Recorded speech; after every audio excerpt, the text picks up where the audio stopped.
여러분 안녕하십니까? JTB 뉴스입니다. 익산 낭산면 폐석산 문제의 끝이 보이질 않습니다. 폐기물 처리의 침출수 유출 사고까지 한마디로 첩첩산중인데요. 지난해부터 침출수를 처리하고 있지만 예산은 바닥났고 정부가 내놓은 대책은 현실성이 떨어집니다. 첫 소식 김진형 기자의 보도입니다.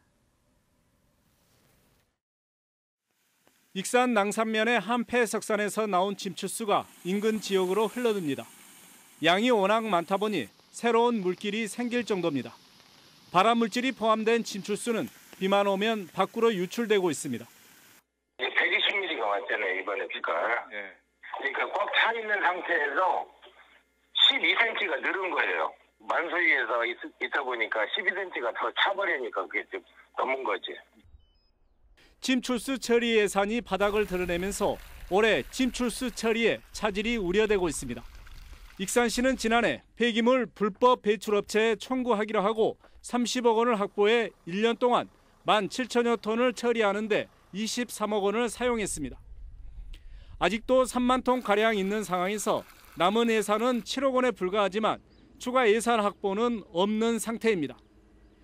익산시는 폐기물 불법 배출업체에 사용한 23억 원을 청구하고 올해부터 배출업체들이 침출수를 처리하는 방안을 검토하고 있습니다.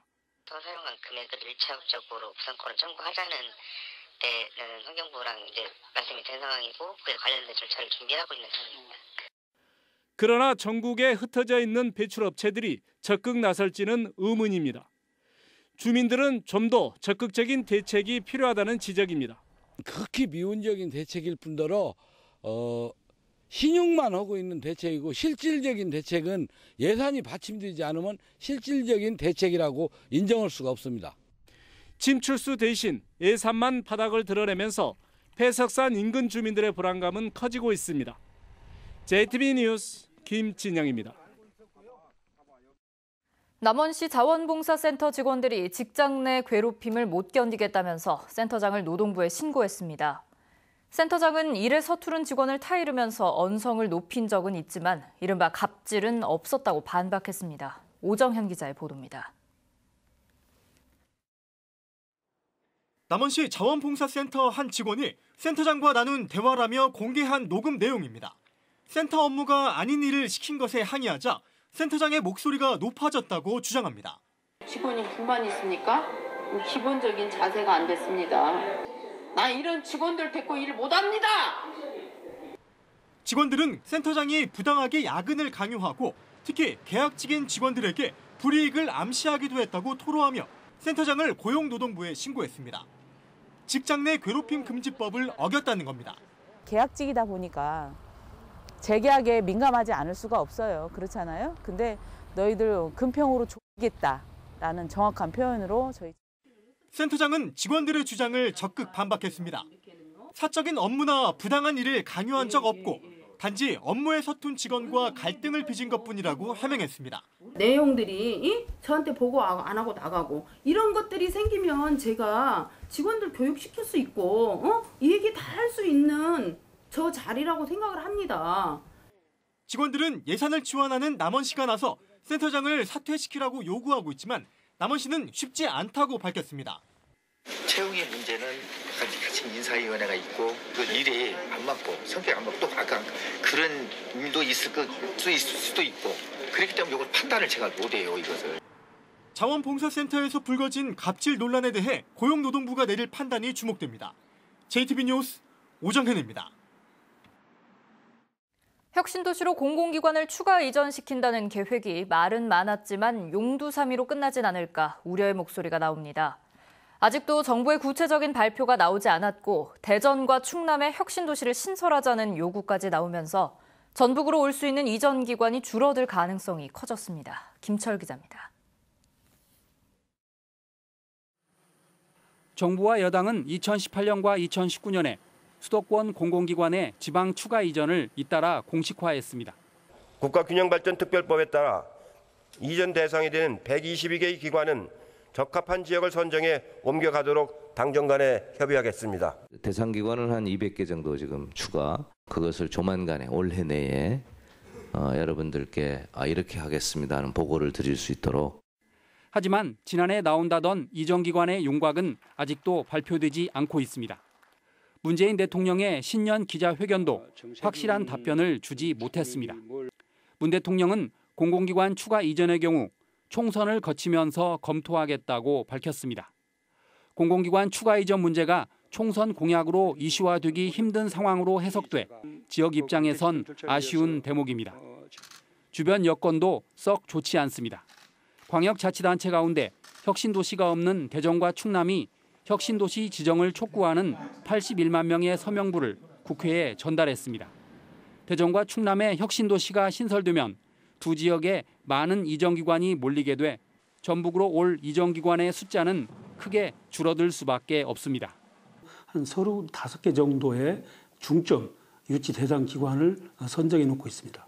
중점 유치 대상 기관을 중심으로 적극적으로 유치 활동을 전개해 나가도록 그렇게 하겠습니다.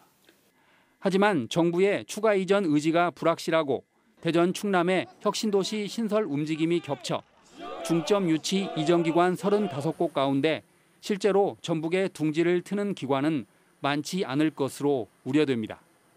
JTB 뉴스 김철우입니다. 대한신당이 전북에서 최고위원회를 열고 제3지대 통합에 대한 필요성을 다시 한번 강조했습니다. 익산 이춘석 의원은 도내 현역 가운데 가장 먼저 출마를 공식화했고 평화당은 총선 1호 공약을 발표했는데요.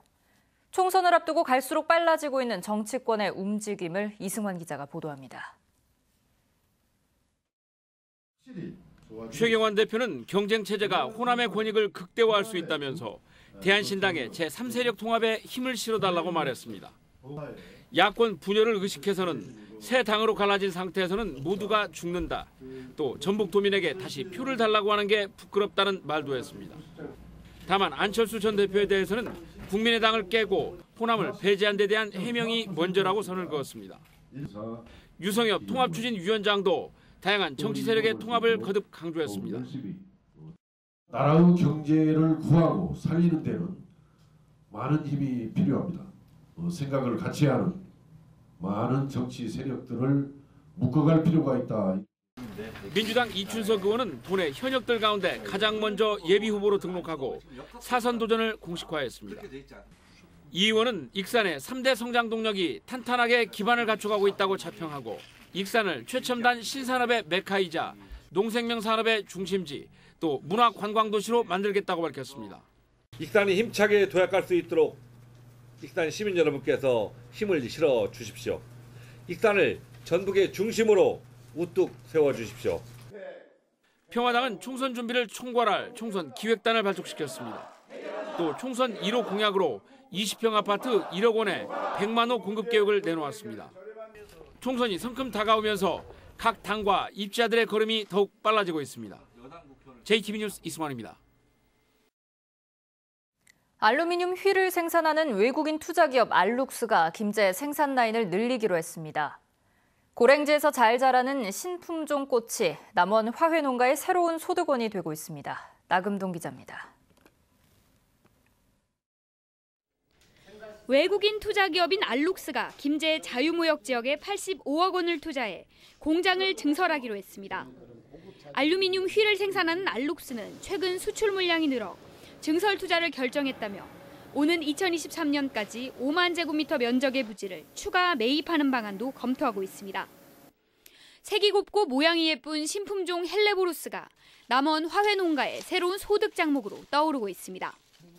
남원 운봉 등 고랭지 기후에서 잘 자라는 헬레보루스는 결혼식 부케용 등으로 사용되는 고급 품종으로 화훼농가의 소득 증대에 기여할 것으로 기대됩니다. 화훼 농업인의 소득 향상을 위해서 소비자가 선호하는 신품종 보급을 확대해 나가겠습니다. 순창군이 올해 농업 농촌 분야에 본 예산의 23%인 913억 원을 투입해 농업 경쟁력을 강화하겠다고 밝혔습니다. 순창군은 180억 원을 들여 유기농 산업복합센터를 건립하고 치유 테마공원 조성, 청년 실습농장 등을 만들어 귀농귀촌인 유입에 노력할 계획입니다. 아이 낳기 좋은 환경을 만들기 위해 임실군이 산모 신생아 건강관리 지원 사업을 본격 추진합니다. 이 사업은 건강관리사가 출산 가정을 방문해 산모 건강관리와 신생아 양육을 지원하는 사업으로 첫째 아이 출산 가정은 중위소득 120%까지, 둘째 아부터는 모든 출산 가정이 지원 혜택을 받게 됩니다. JTB 뉴스 나금동입니다. 중국의 신종 코로나 바이러스에 감염된 이른바 우한 폐렴 확진자가 국내에서도 확인됨에 따라 전라도가 위기 경보 수준을 관심에서 주의 단계로 상향했습니다. 전라도는 이 확진자와 같은 비행기를 탄 승객과 승무원을 추적한 결과 전북으로 온 사람은 없다고 밝혔습니다. 다만 우한 폐렴의 확산 우려가 큰 만큼 24시간 비상체계를 가동한다면서 중국에 다녀온 뒤 발열이나 호흡곤란 증세를 보이면 반드시 1339번으로 신고해달라고 당부했습니다. KT가 전국 11개 지역 고객본부와 6개 네트워크 운용본부를 6개 광역본부로 통합하기로 해 전북본부의 조직과 인력 축소 여부가 관심을 끌고 있습니다. KT는 고객 서비스와 기술 지원을 위해 전북본부와 전남본부를 광주의 광역본부로 통합한 뒤 법인 고객본부는 전북에, 개인 고객본부는 광주에 두는 것으로 알려졌습니다. 전라도는 KT 전북본부가 호남의 법인 고객 업무를 총괄하기 때문에 현재 582명인 KT 전북 인력이 줄어들지는 않을 것으로 보고 있지만 상황을 예의주시하겠다고 밝혔습니다. 새만금에서 추진하는 태양광과 풍력 그리고 서남권 해상풍력과 관련해 사업 설명회가 검토되고 있습니다. 전라도는 재생에너지 분야에서 수익을 기대하는 도민들이 늘고 있지만 사업 전반에 대한 체계적인 이해가 부족해 투자 사기가 우려된다면서 조만간 사업 설명회를 열어 피해를 줄이는 방안을 검토하겠다고 밝혔습니다. 이에 따라 사업 설명회가 열리기 전까지 새만금 재생에너지에 대한 신중한 투자가 요구됩니다. 지난해 전북의 1인 가구 비중이 32%였고 오는 2047년에는 40%까지 늘어날 거라는 예측이 나왔습니다. 호남지방통계청의 분석 결과 지난해 전북의 전체 가구 수는 73만 4천 가구였고 이 가운데 32%가 나홀로 가구였습니다. 특히 오는 2047년에는 1인 가구 비중이 40.5%까지 늘어날 것으로 예측됐는데 이는 호남과 제주 가운데 가장 높은 수치입니다. 교육부가 지자체와 지역대학 혁신 사업에 300억 원을 지원하기로 하면서 전라도와 지역대학들의 면밀한 대응이 요구됩니다. 교육부는 인구와 학생이 줄어드는 지역의 위기 극복을 위해 교육과 취업 활성화를 유도하고자 올해 비수도권 지자체와 대학이 협력하는 이른바 지역 혁신 플랫폼을 꾸리면 3곳을 선정해 한 곳당 300억 원의 국가 예산을 지원하기로 했습니다. 교육부는 다음 달 권역별 간담회를 거쳐 오는 4월부터 선정 절차에 들어갈 예정입니다. 나흘간 이어지는 설 연휴 기간에 전주 종합경기장과 전주동물원 주차장이 무료로 개방됩니다. 또 한옥마을 주차장은 24일에서 25일까지 이틀 동안, 삼천 이동과 서신동 공용주차장은 설 당일인 25일에 무료로 개방됩니다. 이 밖에 전주 효자공원 묘지에는 800여 대의 차량을 주차할 수 있는 주차장이 마련됩니다. 오늘은 대체로 맑다가 밤부터 구름이 많아지겠습니다. 낮부터는 기온이 크게 오르겠습니다. 전주의 낮 기온 7도, 익산과 군산은 6도로 어제보다 1, 2도가량 높습니다. 미세먼지 농도는 보통 수준 보이겠습니다.